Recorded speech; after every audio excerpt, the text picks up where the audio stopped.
Simbahan Plus.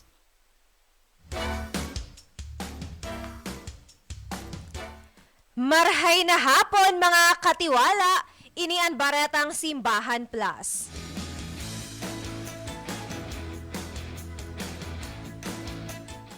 Marhay na hapon sa mga nakaantabay ngon sa Radyo Veritas 1008 kHz, sa Facebook page kan Radyo Veritas Legazpi Siringman, sa DCTV Channel 2 and DCTV Channel 8 kan Veritas TV. Oras na po alas 2:36 nin pagkahapon, aldaw tangunian, Enero 2, 2025. Happy New Year mga katiwala! Yan sa mga katiwala tama na nakaantabay. Kung may mga kahapotan as in concerns, pwede ka mong mag-message sa numerong 0960-266-1594. As in bisitahon ang samuyang Facebook page na Radyo Veritas Legazpi. Mag-iribahan kita, sundo alas 3, nin pagkahapon, mahatod ako si Indonin mga barata na may kinaaraman sa simbahan sa lado lokal, national, maging sa international.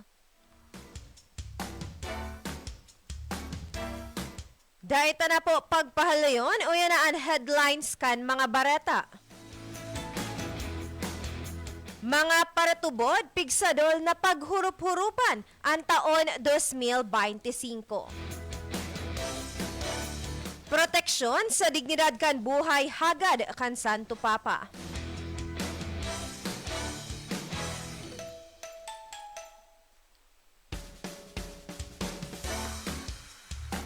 Padagos kita sa detalyes kan mga barata. Mga paratubod pigsadol na paghurup-hurupan ang taon 2025. Pigsadol ni Tagbilaran Bishop Alberto Uy ang mga paratubod na paghurup-hurupan ang bagong taon 2025. Lalo na isinisilibrar kan simbahan ang Jubilee Year na nakasentro sa temang Pilgrims of Hope. Sigon sa Obispo Lugod, gamito na pagkakataon kanamamanwaan ang pagsilibrar tanganing paghurup-hurupan ang paglaom tanganing man o paghurup-hurupan man ang paglaom kan kada saro. Asin maiheras sa kapwa. Sinabi kan Obispo na sa espiritu kan pagiging simbahang sinodal, may papamati sa komunidad ang espiritu nin pagkasararo, pagmakulog, asin pagiging katabang kan kapwa, lalo na sa may mga pinag-aagihan, asin mga problema sa buhay. Naglalao man si Bishop Uy na bilang mga Kristiyano, mabanaagan ang paglaom na hatod ni Kristo sa namamanwaan asin bilog na kababaang buot na ipagkatiwala ang bilog na taon 2025. Mientras tanto, pigsadol man si Archbishop Jose Palma ang mga paratubod nagibuhong ehemplo ang mga nabanggit man sa Ebanghelyo ni San Mateo kung sa insinundan ang liwanag kan istar sundo sa mahiling kaini si Kristo. Paliwanag kan Arsobispo na ang pagsunod tanda kan bilog na pusong pagtubod sa Dios. Padagos man na iniimbitaran kan simbahan ang mga paratubod na gibuhong pagkakataon man na isilibrar ang taonin jubileo tanganing padagos na magkaigwanin paglaom sa puso asin mapararom ang relasyon kan tawo sa Diyos.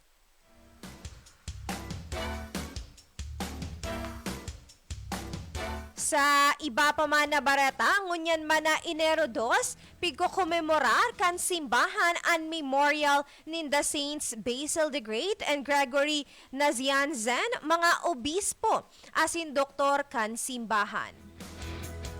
Sin the Basil the Great, asin Gregory Nazianzen, ang mga obispo kan ikaapat na siglo na naging mga santo, asin doktor kan simbahan. Para sa indang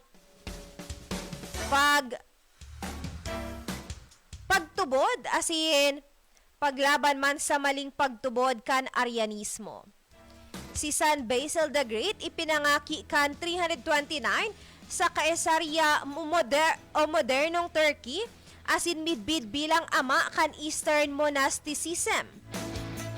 An sa iyang espiritual na pamana asin mga sinurat padagos na hinuhurno sa Kristiyanong pag-iisip asin monastikong buhay. Si Saint Gregory Nazianzen na ipinangaki kan 330 sa Arianzus, Cappadocia, midbid sa iyang mga teolohikong pananaw, asin pigapod man siya na Gregory the Theologian.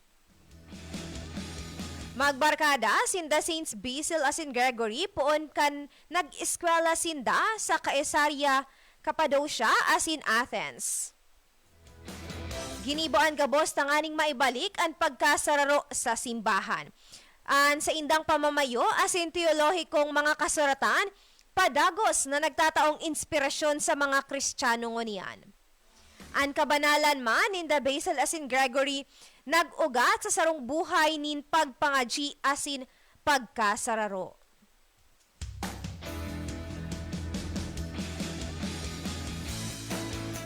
Sa iba pang barata, nag-apelaman ang Santo Papa sa mga paratubod na ibusol ang katuninungan asin proteksyon sa grasya nin buhay na iniheras kan Dios sa tawo.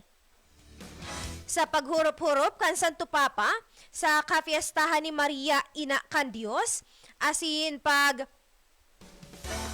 celebrar man sa 50th World Day of Peace, tinawang doon kay ni an importansya kan buhay kan kada individual kaya dapat ining igalang asin proteksyonan. Sinabi man kan Santo Papa an halimbawa kan mahal na berhen na nagdalang tao kay Kristo tanganing magkatawang tao asin makibaklay sa namamaniwaan. Ipinaliwanag kan Santo Papa na ang pagkakatawang tao ni Jesus sa paagi kan Berheng Maria nagpapahiling kan presensya kan Dios asin maduon man na pangapudan kan Santo Papa sa kada saro na dapat igalang ang dignidad kan buhay kan tawo kasabay kan pagkondena sa mga daipagkasinirabutan sa man iba-ibang parte kan kinaaban na naapektaran ang mga inosenteng sibilyan.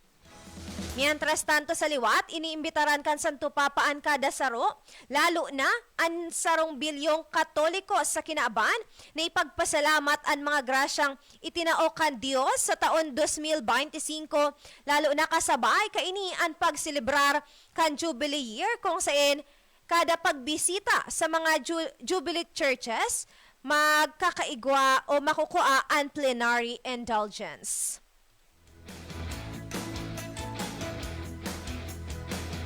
Sa iba pang barata, pinuunan man kan Santo Papa ang taon 2025 sa paagi nin pangapudan para sa katuninungan asin proteksyon man kan buhay sa iyang misa sa kapistahan ni Maria ina kan Dios. Tinawang doon sa humiliya kan Santo Papa ang dignidad kan kada tawo, born of woman na pigsadol ang mga paratubod na proteksyonan asin pangatamanan ang buhay in all its forms. Sigon sa Santo Papa, ang pagprotekta sa buhay, pag-ataman man asin pagbabalik kan dignidad sa buhay kan kada born of woman sa an pangenot na basihan para sa pagbilog kan sarong sibilisasyon nin katuninungan. Minarkahan man kan Santo Papa ang paglulunsar kan taon nin Jubileo na reflection man kung paano si Maria ang pintuan sa paglaog ni Kristo sa kinaaban. Nagtapos ang Santo Papa sa paagi nin pagpangaji para sa paglaom asin katuninungan para sa gabos ng mga tao sa bagong taon na ipinagkatiwala ang taon nin Jubileo kay Maria. Oras ta, alas 2:46 nin pagkahapon. Iba pang detalyes kan mga barata aramon ta makalihisa na ang nagkapirang pagirumdo.